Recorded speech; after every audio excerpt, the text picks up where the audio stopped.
Hello friends, আপনাদের সাথে আমি আজকে একটা দারুণ রেসিপি শেয়ার করব। এটা হচ্ছে চিকেন ফিঙ্গার। খুবই ক্রিস্পি হয় খেতে, সবার ভালো লাগবে খেতে এটা। তো বাই দ্য ওয়ে, আমি পায়েল, আমার সাথে দেখতে থাকুন এই রেসিপিটা। এখানে আমি বোনলেস মাংস নিয়েছি 700 গ্রাম। সেটাকে আমি ভালো করে ধুয়ে নিয়েছি, স্বাদ মতো লবণ দিয়ে দিচ্ছি। পেরি পেরি পাউডার ইউজ করছি, যেটার মধ্যে অনেকগুলো হার্বস মিশানো আছে। ইনগ্রিডিয়েন্টসটা আপনারা যখন কিনবেন তখন চেক করে নেবেন। আর 5 থেকে 4 চামচ আমি টক দই ব্যবহার করছি। ঝালের জন্য লঙ্কার গুঁড়ো দিচ্ছি, আপনারা আপনাদের অনুযায়ী দেবেন যতটা আপনারা ঝাল খান। একটা ডিম দিয়ে দিচ্ছি।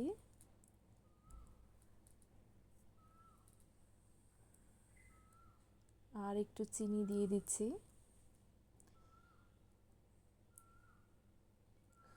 এটা হাতের সাহায্যে ভালো করে আমি মিক্স করে নেব। মিক্স করে 1 থেকে 2 ঘন্টা আমি ম্যারিনেট করে এটাকে রেখে দেব। ফ্রিজে রাখবো না, নর্মাল রুম টেম্পারেচারেই রেখে দেব।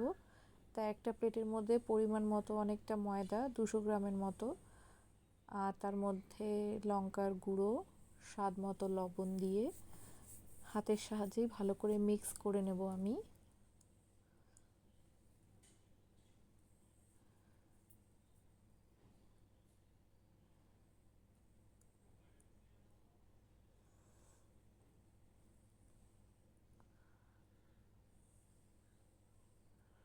মিক্স হয়ে গেছে। এবার আমি চিকেন ম্যারিনেটগুলো আমি এর মধ্যে একে একে দিয়ে দিচ্ছি। এবার হাতের সাহায্যে ভালো করে মিক্স করে নিচ্ছি।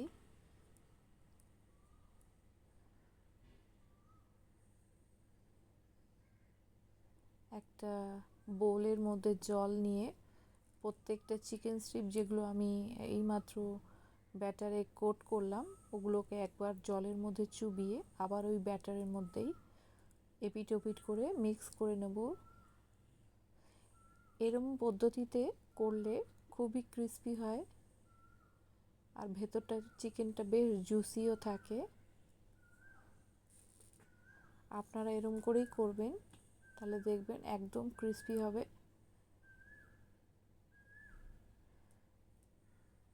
তো তেলটা বেশ গরম হয়ে গেছে। তারপরে আমি ফ্লেমটা একটু কমিয়ে দিয়ে এগুলোকে একে একে করে ডিপ ফ্রাই করে নেব। যেরম করে ভাজছি সেরম পদ্ধতিতেই ভাজবেন, একদম ক্রিস্পি হবে আর ভেতরটা হবে খুবই জুসি।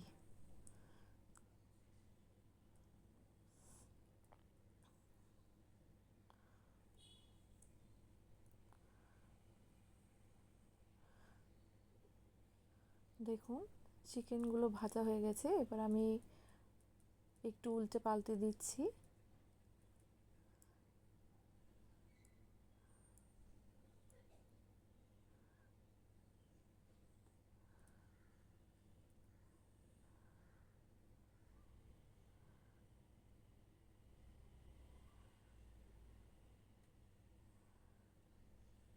চিকেনগুলো সব ভাজা হয়ে গেছে। এবার আমি এগুলোকে একটা প্লেটের মধ্যে সার্ভ করে ফেলছি